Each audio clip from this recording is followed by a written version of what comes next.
Good afternoon and welcome to this week's Tax Tuesday. We're glad you're here with us today. Today's topic is tax filing basics and how to avoid costly mistakes. So the goal of this session is simple. I'm going to go ahead and share my screen here. That way you can see the presentation as we go through. So the purpose of this session is really simple. We want to reduce stress, and a lot of the stress doesn't come from taxes themselves. So we're going to help take away some of that uncertainty. Today, it's myself and Kathy. Kathy is our advisory services manager. She's a CPA here at Molen Associates. And I am Clark Boyd. I meet with all the new clients coming into the firm, and I help with some of the operations as well. So to give you a little background on Molen Associates, we are a tax and accounting firm. We've been around since 1980. We specialize in small businesses, self-employed. We do everything from bookkeeping, tax preparation, tax planning, and even IRS representation. So we want your tax season to be calm and planned out. We want you to be in control of how much you are getting versus getting back, or how much control you have over owing versus getting back. There's not a right or wrong number, but we want you to be in control and have that peace of mind and really have accuracy over speed. So why taxes feel stressful? Taxes really feel stressful mainly because missing documents, late documents, you're rushing to file, not knowing what matters, unexpected results, or IRS letters you don't understand. So it all comes kind of from the unknown. One of our, Crystal Molen, one of the founders, she says that frustrations come from unrealized expectations. So if you're frustrated or you're hyperventilating because you don't know what's going to happen with your taxes, it's because of these unknowns. So most mistakes are preventable. It's very, very rare that we run into IRS issues because the taxpayer truly did something wrong. A lot of times it's they didn't know about it, or, oh, I didn't know I had to file that form. So if you have good education advice, if you follow what we tell you, if you bring all of your documentation, if you slow down, that saying, measure twice, cut once, that definitely applies to taxes. Slow and methodical is better than fast with errors. So we're going to go through how to improve upon this. Kathy, do you want to kick us off on the first slide here?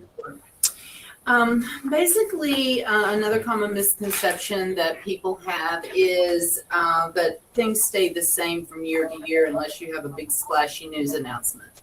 There are changes every year. If nothing else, there's always inflation adjustments that are made to certain credits and income items.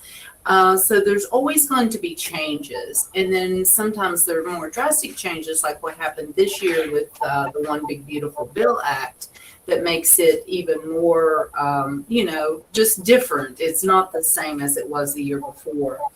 The thresholds for things change as well. And then the other thing that you always need to make sure that you're thinking about, even a small change, you think, oh, well, that doesn't really matter. It can have a big impact on your tax return if you don't really plan for that, if you're not looking at it in total detail or asking questions. If you have a question, always ask your preparer. I have this question about this. I think this may affect me, and this changed from last year. It's always better to be open up front and talk about those kind of things so that we have your tax preparer has all the information, all the items that are concerning to you so that we can address them.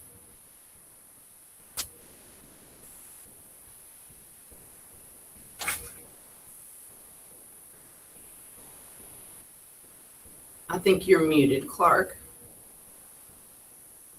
Thank you. So to help you with knowing what changed, what didn't, to stay ahead of those changes, we actually send out a tax organizer every year in January, so you can fill it out and it lets us know, hey, these things stay the same, or here's something that's new that we may need to either coach you on, get new documents about, or even explain, hey, you did this, so this is the consequence. If you want to avoid in the future, here's how you can do that. So the foundation is really get organized. So stress-free filing starts with organization, not strategy. A lot of people come to us saying, hey, I want to save $10,000 on my taxes. The problem is I don't know anything about your taxes, and we can't do your taxes until we have your documents. So a lot of times this tax planning starts with good preparation. And it's us preparing your taxes, but also you preparing for us to prepare them. So it kind of keeps getting more and more narrow each time. But the better you gather your documents, having everything in one place, not relying on memory, this all helps that preparation process. especially if you're a late filer. For example, if you come to us on April 10th and you're like, hey, I need to get done by April 15th, or maybe it's October 10th, same thing. The better prepared you are, the more mistakes we can avoid, because there's just only so many amount of errors we can avoid in your organization of those documents can help. So don't make estimates, keep everything documented. That can be super helpful. And this is going into the core documents that everyone needs. I think it's common to think, oh, well, I sent my taxpayer or my tax preparer my W-2, I'm done. There's a lot of other things besides just your W-2 that goes into that. If you go to someone that has never prepared your return before, if you come to us as a new client, that's why we always ask to see your prior year return, because I know sometimes we'll catch things that you had in the previous year that maybe you'd forgotten about or didn't realize were on there. Common things, of course, is W-2s. Almost everyone's familiar with that. There are many different kinds of 1099s. You can get a 1099 that's reporting your mortgage interest. You can get a 1099 that's reporting credits and those kind of things. Those are actually 1098s, but they're part of the 1099 series. And you can also get it if you have like a side business that reports income to that side business, if you have that. You also could get K-1s if you're the partner in a partnership or shareholder in an S corporation. You'll get a K-1 from that organization. Interest and dividend documents, and this is one that people sometimes kind of overlook, even though they're aware of it, because sometimes it can kind of come out a little bit later than the other documents that you get. You might think you're all done, and you've got a 1099-B coming from a mortgage or investment company that you were not aware that you were missing. You'd forgotten about it, and it comes later. And if you do present that after your return's already filed, it could cause you to have an amended return. The other thing that you keep in mind that all of these documents are already reported to the IRS. So the IRS has the knowledge that you have these documents. And that is the most common reason for IRS letters or correspondence, is they know for sure that you had a 1099-B or that you had that K-1 because they have a copy of it. And if you don't report it on your tax return, then they're going to spit out one of those automatic letters for you. Deductions and credits. Those are documents that are actually reporting and helping you give you some deductions against your income. The first section of your return is all your income documents, W-2s, 1099s, K-1s. But then when you get into the deductions are just as important. If you're eligible to file itemized deductions, you don't want to miss your mortgage statement. You don't want to miss your property tax. Charitable contributions is another. Child care expenses. If you have children and you're paying for their care while you work or go to school. Education credits if you're still in school yourself, or one of your older dependents is in school that you can qualify for education credits. Medical expenses are harder to deduct because they have a gross income limitation. But always keep that in mind if you do have large medical expenses that for whatever reason are not covered by insurance. And that's another one of those things, is documentation really matters. You can't just guess or make an estimate. I think it was about $5,000, that kind of thing. And you can't really round either. I mean, if it's a couple of dollars, it might not really make that much difference, but you could miss deductions yourself by doing that. You could under-report your deductions, which is just as bad. I'll add a couple of things to these deductions here. So with, for example, itemized deductions, thinking about the one big beautiful bill, talking about some of these items here, property taxes, we used to be capped with state and local taxes, the SALT tax. We used to be capped at $10,000. Now going forward, that's up to $40,000. So some of these expenses can bring more bang for your buck than you used to. You may be used to standardized deduction and you may itemize now. Another thing with education expenses, 529's got a bit of an overhaul. So you can use this for elementary school, high school, even some postgraduate type certifications. This doesn't really apply to child care expenses, but child tax credit went from $2,000 to $2,200. So a lot of changes. But basically it comes down to what Kathy said. Documentation matters. It really helps if you're digital or physical. It really doesn't matter whether it's a physical folder, you put all your documents in there.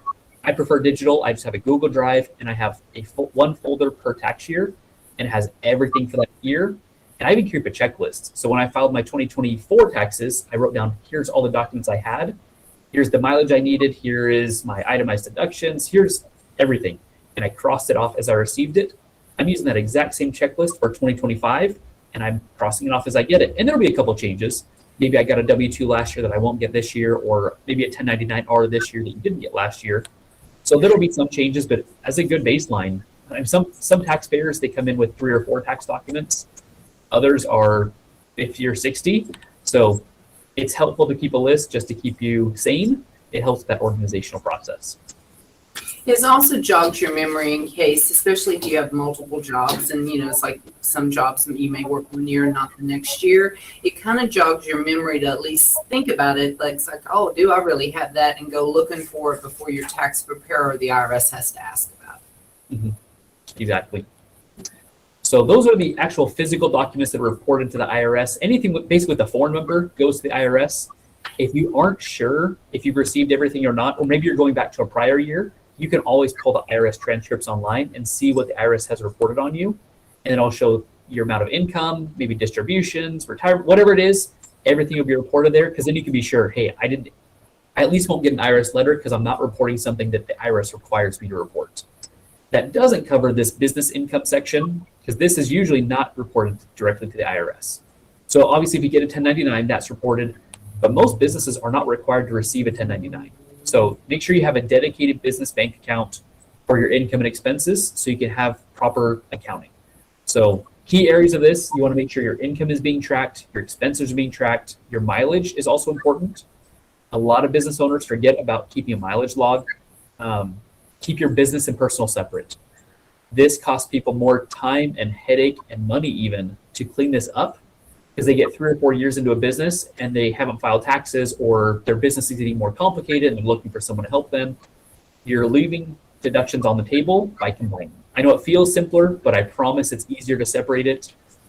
Even documenting your home office use. So things like that are very, very helpful if you have a business or even a side hustle of some sort. Good bookkeeping leads to tax planning. Bad bookkeeping creates tax problems. It really is that simple. The other thing about, even if you're running a small business and you're just getting started, you have to do this for the IRS for the tax return. You have to file a tax return. There's no way around that. But it also gives you other useful information as your business is growing. It gives you the idea of, okay, am I tracking my expenses? Am I thinking about cost reduction in other areas? Am I thinking about what I can do to grow my business? So it's actually a tool for you to use in managing your business and also in growing your business, rather than just thinking of it as a tax return chore. It is something that you can utilize year round to kind of keep your business kind of going and for you to kind of be aware, because it's really easy to get in the weeds of running your business and not think about too much the income and expenses and those strategic moves that you could make if you had good bookkeeping in place. The next section here is the standard deduction versus itemized deduction. So I'd say this is one of our most common misconceptions we get with taxpayers is they think, oh, but I own my house, I must itemize, or I have medical expenses, that has to qualify. Understanding which option you are taking advantage of helps determine what deductions you should get documentation for, but also knowing how that impacts your tax return. So the itemized deductions are above a certain threshold. So the government says, I think in 2026, was it 30,500, something like that. It's a pretty sizable amount for married filing joint. Most people are not using itemized deduction unless you have a pretty high level of charitable contributions. Now with the increased SALT cap to 40,000, we may see more people doing itemized deductions, but 30,500 is a pretty sizable amount to pass. And you don't necessarily get to choose, the system chooses for you. You pick the better one. So if you itemize and it's higher than the standard deduction, yeah, take itemization. But if your itemizations are lower, you automatically get the standard deduction. It's a freebie. It's not like you're increasing your risk of an audit just by picking one or the other. Either way, just make sure you have your documentation provided. So the standard deductions, it's just a giving. It's a flat amount, no itemizing required, but that also means that you can't deduct your mortgage interest, your property taxes, charitable giving, medical expenses, anything like that. That all only applies for itemized deductions. The one caveat I will say here is charitable contributions. With the One Big Beautiful Bill, they've now added that on top of the standard deduction, up to, I believe it's $2,000. So that's, I think, a temporary thing. They had that back in 2020, 2021. It is now back for a time being. But normally, charitable contributions are only accessible to be deducted through itemized deductions. And then we get to our lovely IRS letters. And we talked a little bit already about one of the common triggers for an IRS letter is you have a form, the IRS knows about the form, and you didn't put it on your tax return. That will generate an IRS letter asking for it. And IRS letters start out fairly, polite and not nice, but they get, if you just ignore them, they get worse as time goes on, because the IRS is really just trying to get your attention. The other thing is dependent issues. If you claim a dependent that you're not entitled to, then that dependent, the person that's entitled to claim that dependent, if they file after you, then their return is going to be rejected, and then they're going to come looking to you. It's like, why did you do that? Why did you file for this dependent that you're not eligible to claim? So that's really important to do as well. Custody misunderstandings, some people do, if you're divorced, have 1 year, the one spouse takes the child, and the next year, the other spouse takes the child. And sometimes there can be legitimate misunderstandings that you think that it's like, oh, well, I think it's my turn, I'm going to go ahead and take them. Just another one of those things that you really just need to document. Business deduction errors. And this is usually something that's caught on an audit or, something else that triggers the IRS to look at something like that. If you take if your business is grossing $10,000 a year and you're taking a $50,000 auto deduction for mileage and that sort of thing, that's going to be a red flag. And especially even worse of a red flag is when they come back and ask you about it and you don't have documentation of it. Everyone's familiar with the little manual log that you keep up with. Keep a little notebook in your car and keep up with the log. But with the technology that's available now, you can do, there's many apps out there. One that we recommend is called MileIQ. And you can actually use that, just get in your car, click the button on your phone, click it when you end, and it keeps up with your mileage log throughout the year. The other thing that's good about that, it keeps you from missing mileage, because you can over-report mileage, but you can also under-report it, because it's hard on that just manual log to realize, okay, I ran to the office supply store to get office supplies for my business, those kind of things. The other thing, the IRS filing requirements and the deadlines that they impose on us to get them done does create a feeling of pressure and stress. And a lot of people just like, oh, I just want to hurry up and get this over with. And they'll just throw whatever they have in the file. And that can create as many mistakes as anything else, that you didn't do anything intentionally wrong, but you rushed and you either forgot about a form that you had or any of these things that can trigger these kind of things. Realize also as well that most IRS letters are generated from those mismatch type things. They know that you got a form you didn't report. They know that there was a dependent claimed incorrectly, those kind of things. But it is important to realize that these are not audits. These are just kind of informational letters. Oh, by the way, you forgot to do this, or by the way, you did this. And you do have to respond to them. Make sure that you don't fall into this like, oh, well, I agree with them, I'm just going to ignore it. Because the next letter will be nastier and they get progressively worse until they're threatening to take stuff and that kind of thing. So just realize that it's not really an audit. They're not asking you to prove anything at that point. They're just bringing it to your attention. And if you ignore it, then they're going to start asking for more proof. While we're on that topic, I'm going to skip ahead a few slides and we'll come back. So if you happen to get an IRS letter, like Kathy said, the first thing is don't panic. more than 50% of the time, the IRS is wrong. So it doesn't mean just because you got an IRS letter, you did something wrong. Most are just clarifications, matching adjustments, missing information. So read it and respond on time. Those are the two biggest things. If you're unsure, you don't know what they're talking about, send us a copy of the letter. We're more than happy to review it for you, even help with the response if you don't know how to respond. But don't assume it's an audit. Don't get emotional. Number one, don't ignore it. So that's our big tips for IRS letters, because they can tend to, we'll have people come in with 5 or 6 unopened letters just because they're so anxious about these letters. And the first 2 or 3 were non-issues. They could have been a simple response and they're done. But now they're 2 years into this process. Now it's an audit. Now you actually do have a problem. So don't do that. So we talked about triggering IRS letters. We talked about rushing. So extensions are another big common misconception we get. So with extensions, these are not a bad thing. It does not increase your audit risk. It does not flag your return, and it does not mean something's wrong. A lot of people that own businesses actually have to file an extension because the business return, if it's not filed first, you can't file the individual return. So you're required to file that extension. Another thing to note with extensions is it gives you more time to file, but not more time to pay. So even if you don't have all of your forms, come up with an estimate of what you think it is and make a payment just to avoid under withholding penalties and any penalties that may accrue. So extensions are okay. It's better, like I said, measure twice, cut once. If you need more time to measure to get all your forms in, to get your bookkeeping done, there's a lot that comes into a tax return before it's even preparation time. So make sure that's done correctly. We're more than happy to file an extension for you, but it's not worth rushing and having to file an amendment.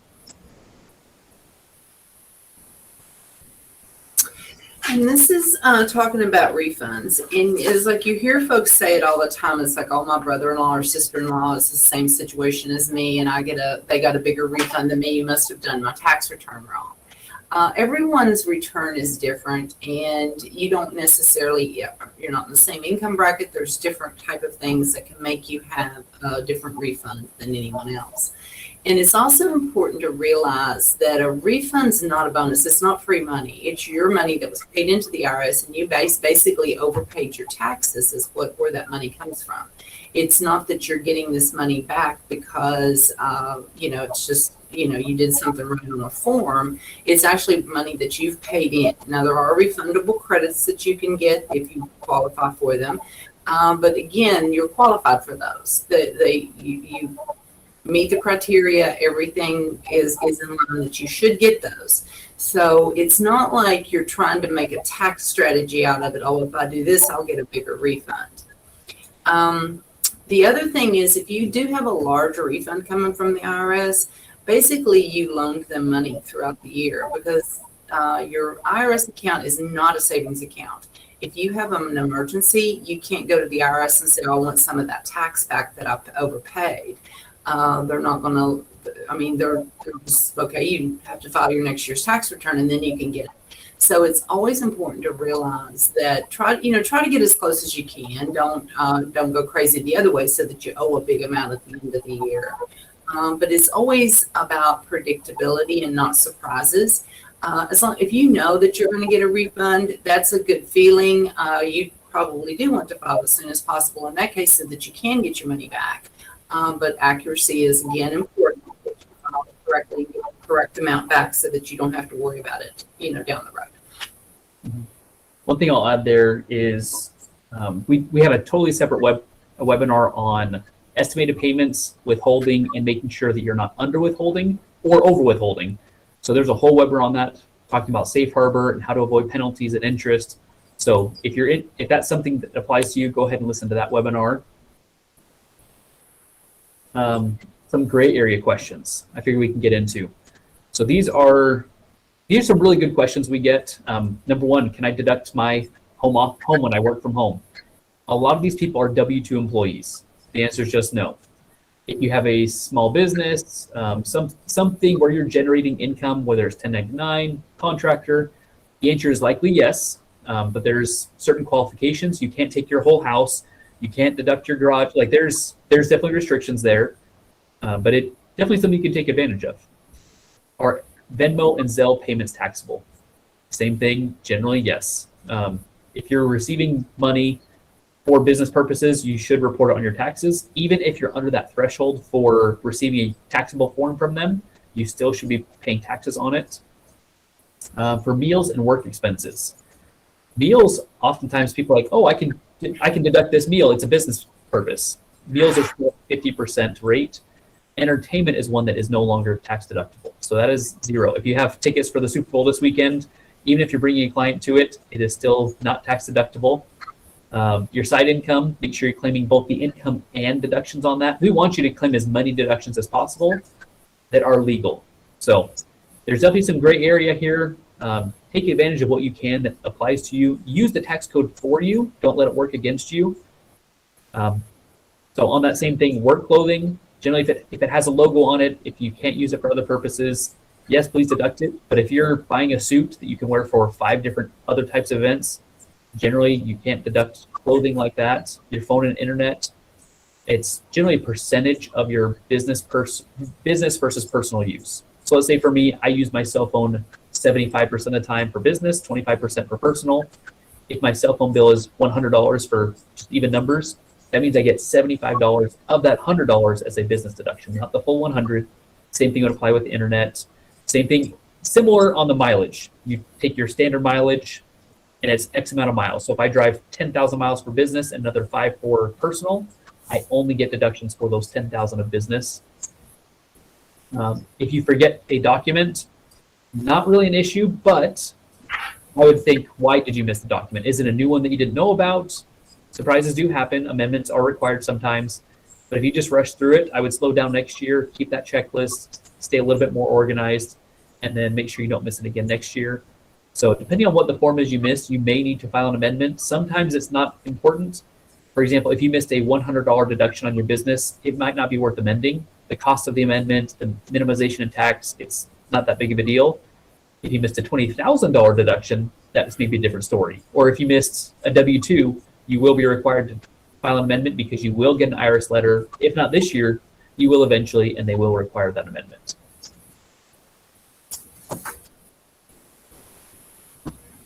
Cover that one. Any questions? That's our content for today. So feel free to ask any questions in the Q&A section, and we will get to them.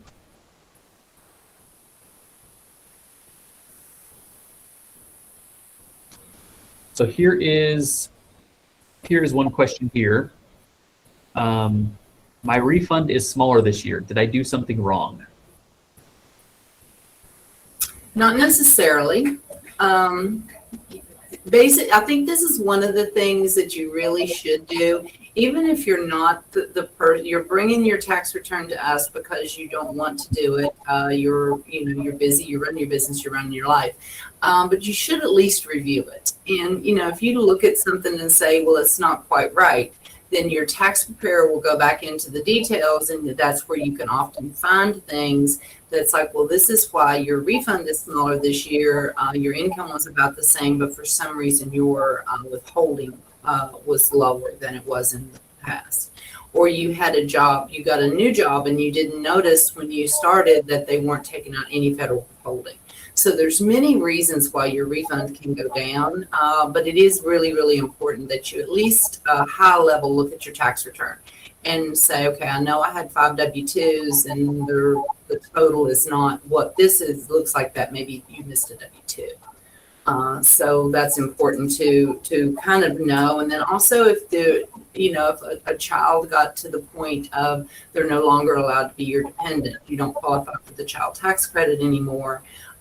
They graduated from college and you don't have education credits. All those things play a factor in your refund amount, and you need to just kind of be aware of them. And when you go over the tax return, those kind of things will be kind of apparent, just a comparison from this year to last year, which is where we always start reviewing tax returns. And just make sure that if you see something that doesn't look quite right, make sure you bring it up to your preparer and they can go into more detail and find out if there's something that you missed. Perfect. Another question here. What if I can't pay what I owe on my taxes? What are my options? Well, there's not a lot of options, actually. If you don't pay what you owe on your taxes, I would recommend that you pay as much. If you owe $10,000 and can only pay $8,000, it's better than saying, okay, I can't pay it all, I'm not going to pay anything. Pay as much as you possibly can, because that will reduce your penalties, it'll reduce your interest. And then also have a plan for how you're quickly going to pay that other balance. You can't just say, okay, I didn't pay it, and you're going to let it sit there till the whole next tax filing season. Number one, you're going to get a ton of letters about it. People's going to question you. Why haven't you paid? Here's a notice. But also your interest and penalties will continue to accrue on that. It's not a one-time thing. The longer you go without paying your balance, the more those interest and penalties are going to stack up.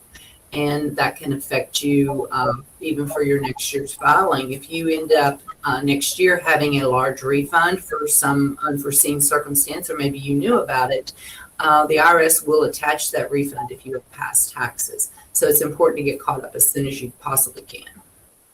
Perfect. How far back can the IRS go if I made a mistake or missed a document? The audit period for individual and business tax returns is 3 years. So they can go back 3 years. But the caveat that the IRS has in that, if they find out that you've done something pretty egregious, and they can point to that item as fraud, like you had a side hustle and you were generating income out of it and you reported nothing. If they can determine that that is fraud, they can go back as far as they want to. So it's really important to try to stay in, just be honest, pay, report everything, pay your taxes. You'll sleep a lot better at night, and you won't have to worry about if the IRS does send you a letter, you've got plenty of documentation to back up what you did. Perfect. And then one last question here. My business lost money last year. Do I need to pay estimated taxes? You don't. The business losing money doesn't necessarily take you out of the estimated tax liability situation, because you could have other income that you would owe taxes on. Another common misconception is that having a business loss will trigger an audit. And that's not necessarily true either. You just need to make sure that all your ducks are in a row and you know what that loss was generated from and that you can prove it. So it won't necessarily trigger an audit, but it doesn't always affect your need to file estimated tax payments either. They may be smaller if the loss is greater than it was in prior years and everything else is equal, but it doesn't necessarily absolve you of the responsibility to pay estimated tax payments. Perfect. Super helpful. Well, thank you guys as always for joining us. Now that we're in tax season, these will be every single Tuesday at noon Central Time. So feel free to bring your questions. They don't even have to be related to this topic. We'll cover, kind of like today, 15 to 20 minutes of content that we think is timely, and then we'll open it up for Q&A. So feel free to ask any questions you may think will be helpful. But thank you guys. Have a great day. Thank you. Have a nice day.